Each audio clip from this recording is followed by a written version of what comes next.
ഞാൻ ഈ റെസിപ്പി സത്യം പറഞ്ഞാൽ മറന്നിരിക്കുമായിരുന്നു. ഹായ് എല്ലാ കൂട്ടുകാർക്കും നമസ്കാരം. ഇന്നത്തെ റെസിപ്പി ഒരു പ്രത്യേകതയുള്ള റെസിപ്പിയാണ്. ഞാൻ വളരെ വർഷങ്ങൾക്ക് മുമ്പ് ഈ കുക്കിങ് വളരെ ഇഷ്ടമായ ഒരു സമയത്ത്, ഒരു പാഷൻ തോന്നിയ ഒരു സമയത്ത് ഞാൻ ആദ്യമായിട്ട് ഇന്നോവേറ്റ് ചെയ്ത ഒരു റെസിപ്പിയാണ്, ഒരു ചിക്കൻ റെസിപ്പിയാണ് കേട്ടോ.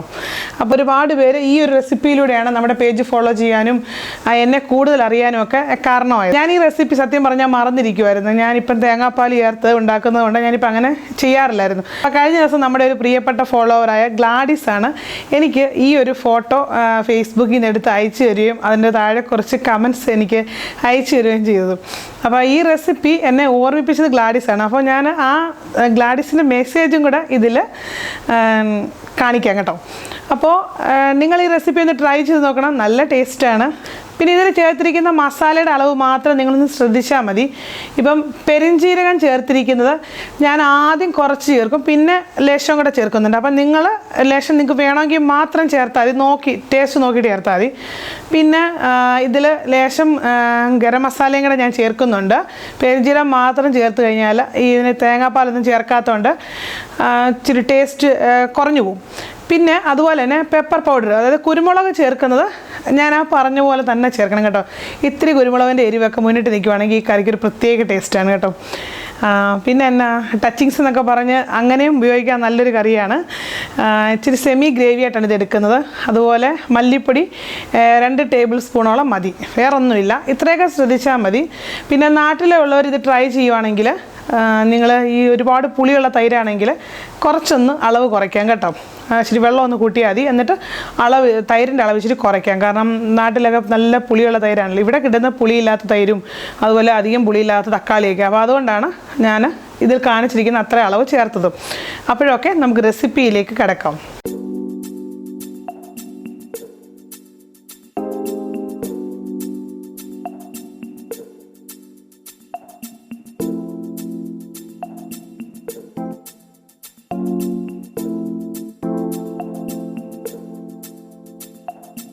ഒരു കിലോ ചിക്കൻ ചെറിയ കഷ്ണങ്ങളായിട്ട് കട്ട് ചെയ്തതിന് ശേഷം അത് നല്ലതുപോലെ കഴുകി വൃത്തിയാക്കി എടുത്തതാണ്. വെള്ളം വാലാൻ വെച്ചതിന് ശേഷം എടുത്താണ്.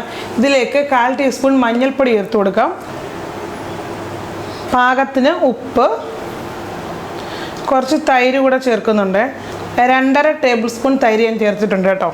ഇനി ഇത് കൈ കൊണ്ട് നല്ലതുപോലെ ഒന്ന് മിക്സ് ചെയ്ത് ഒന്ന് യോജിപ്പിച്ച് വെക്കണേ.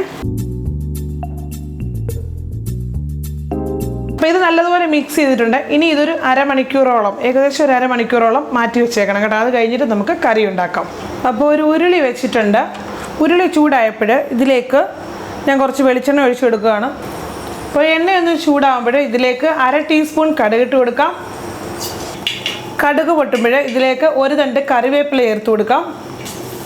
ഒരു 2 മീഡിയം സൈസിലുള്ള സവാള നീളത്തിൽ അരിഞ്ഞത് ചേർത്ത് കൊടുക്കാം. പെട്ടെന്ന് വഴന്ന് കിട്ടാൻ വേണ്ടി ലേശം ഉപ്പിട്ട് കൊടുക്കാം. അപ്പോൾ ഈ സവാള ഏകദേശം ഒന്ന് വഴണ്ടിട്ടുണ്ട്. ഇനി ഇതിലേക്ക് നമുക്ക് ഒരു ചെറിയ കഷ്ണം, അതായത് ഒരു മീഡിയം വലിപ്പത്തിലുള്ള ഇഞ്ചി, അതുപോലെ തന്നെ ഒരു 6 അല്ലി വെളുത്തുള്ളി, 1 പച്ചമുളക് എന്നിവ ഒരു മിക്സിയുടെ ജാറിലിട്ടൊന്ന് ക്രഷ് ചെയ്തെടുത്താണ്. അതും കൂടെ ചേർത്ത് കൊടുക്കാം കേട്ടോ. ഇത് ഒന്ന് വഴറ്റണം. ഈ ഇഞ്ചിയുടെയും വെളുത്തുള്ളിയുടെയൊക്കെ പച്ചമണം ഒന്ന് മാറണം. സാധാരണ നമ്മൾ കറി വെക്കുമ്പോൾ ഇഞ്ചി വെളുത്തുള്ളിയൊക്കെയല്ല ആദ്യം ചേർക്കുന്നത്. പക്ഷേ ഇത് നമ്മൾ ഇങ്ങനെ ചതച്ചെടുക്കുന്നതുകൊണ്ട് അത് അതിൻ്റെ അടിയിൽ പറ്റിപ്പിടിച്ച് കരിഞ്ഞു പോകാൻ സാധ്യതയുണ്ട്. അതുകൊണ്ടാണ് നമ്മൾ ആദ്യം ചേർക്കാതെ ഇങ്ങനെ ചേർക്കുന്നത്. ഇനി ഇതിലേക്ക് ഒരുപാട് വലുതല്ല, ഒരു മീഡിയം സൈസിലുള്ള തക്കാളി നീളത്തിൽ അരിഞ്ഞത് ചേർത്ത് കൊടുക്കാം. ഒരുപാട് കട്ടി കുറച്ച് അരിയണ്ട കേട്ടോ.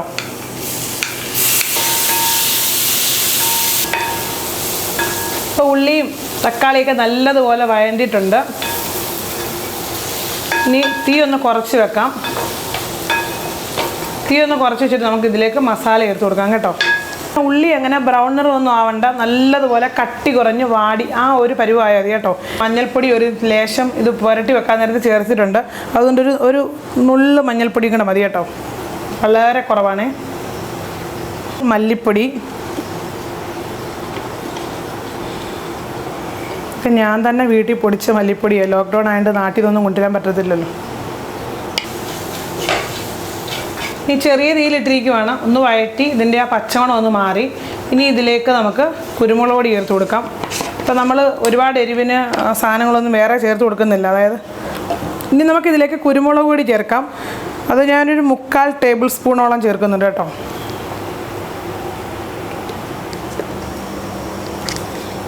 ഇനി ഇതിലേക്ക് നമ്മൾ പെരുംജീരകമാണ് ചേർത്ത് കൊടുക്കുന്നത്. പച്ചയ്ക്ക് പൊടിച്ചതാണ്. ഞാൻ അതിൻ്റെ 1/2 ടേബിൾ സ്പൂൺ ഇപ്പം ചേർക്കുവാണ് കേട്ടോ. അപ്പോൾ ഈ പൊടിയെല്ലാം നല്ലതുപോലെ പച്ചമണമൊക്കെ മാറി ഒന്ന് മൂത്ത് കിട്ടിയിട്ടുണ്ട്. ഇനി ഇതിലേക്ക് നമുക്ക് നമ്മൾ നേരത്തെ പുരട്ടി വെച്ചിരിക്കുന്ന ചിക്കൻ ചേർത്ത് കൊടുക്കാം കേട്ടോ.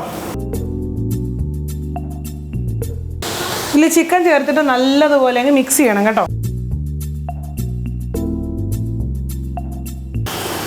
അപ്പം ഞാനിത് 5 മിനിറ്റ് ഇളക്കിയിട്ടുണ്ട്. ഈ സ്റ്റെപ്പ് സ്കിപ്പ് ചെയ്യരുത് കേട്ടോ. 5 മിനിറ്റ് ഇളക്കണം. ഇതിൽ നല്ലതുപോലെ ഈ മസാല പിടിച്ചിട്ടുണ്ട് കേട്ടോ. മതി. ഇനി ഇതിലേക്ക് നമുക്ക് വെള്ളം ചേർത്ത് കൊടുക്കണം. അപ്പോൾ ഈ ചേർക്കുന്ന വെള്ളം ഉണ്ടല്ലോ, ചൂട് വെള്ളമായിരിക്കണം, തണുത്ത വെള്ളം ചേർക്കരുതേ.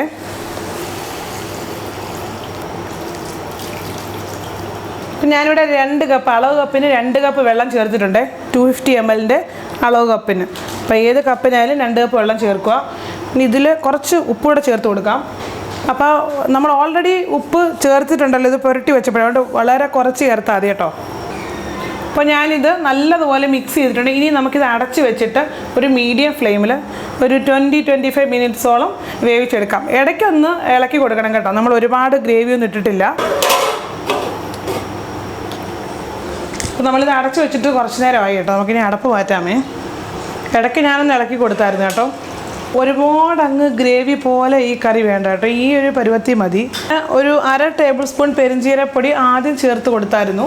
ഇതിലേക്ക് ഒരു 1/4 ടീസ്പൂൺ ഗരം മസാല ചേർക്കുവാണ്. 1/4 ടീസ്പൂൺ മതി. ഒരു 1/4 ടീസ്പൂൺ കുരുമുളക് പൊടി. ഇനി ഇത് നല്ലതുപോലെ അങ്ങ് മിക്സ് ചെയ്യണം. കുറച്ച് പെരുംജീരകപ്പൊടി ചേർക്കാം. ഒരു ടീസ്പൂൺ മതിയേ. ഒരു 1/2 ടീസ്പൂൺ മതി കേട്ടോ.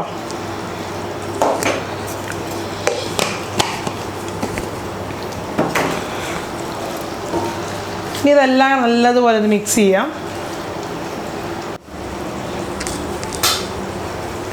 പിന്നെ ഇത് ഉപ്പൊക്കെ കറക്റ്റ് വരുവാണ് കേട്ടോ. ഇനി ഇതിലേക്ക് നമുക്ക് ഇപ്പം അതിന് വലിയ പുളിയൊന്നുമില്ല കേട്ടോ. നമ്മൾ തൈര് പുരട്ടി വെച്ചെങ്കിലും അതുപോലെ ചെറിയൊരു തക്കാളി ചേർത്തെങ്കിലും വലിയ പുളിയൊന്നുമില്ല. അപ്പം നമ്മളിനി ഇതിലേക്ക് ഒരു സാധനം കൂടെ ചേർക്കാൻ പോകണം കേട്ടോ. 2 ടേബിൾ സ്പൂൺ തൈരും കൂടെ ഞാൻ ചേർത്തിട്ടുണ്ട്. ഇനി ഇത് നല്ലതുപോലെ ഒന്ന് മിക്സ് ചെയ്യണം.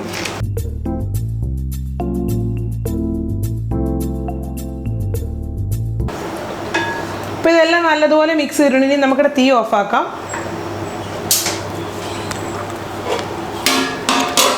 ഇത് 1/2 ടേബിൾ സ്പൂൺ പൊടിക്കാത്ത പെരുംജീരകം ചേർത്ത് കൊടുക്കാം. അതിൻ്റെ കൂടെ തന്നെ 5 പച്ചമുളക്, 2 തണ്ട് കറിവേപ്പില. പച്ചമുളക് ഒന്ന് നെടുകെ ഒന്ന് കീറിയിടണേ. മൊത്തത്തിലും കീറണ്ട, ഒന്നൊരു സ്ലിറ്റ് പോലെ കൊടുത്താൽ മതി. ഇനി ഇതൊന്ന് നല്ലതുപോലെ ഫ്രൈ ആവണം.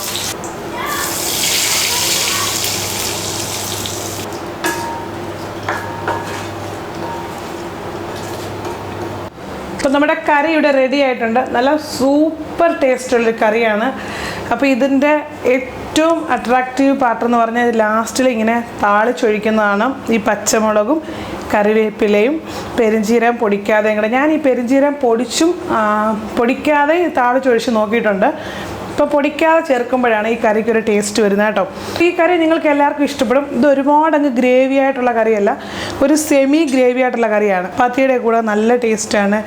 അതുപോലെ നെയ്ച്ചോറ് അങ്ങനെയൊക്കെയുള്ള ഐറ്റംസിൻ്റെ കൂടെ നല്ല ടേസ്റ്റാണ്.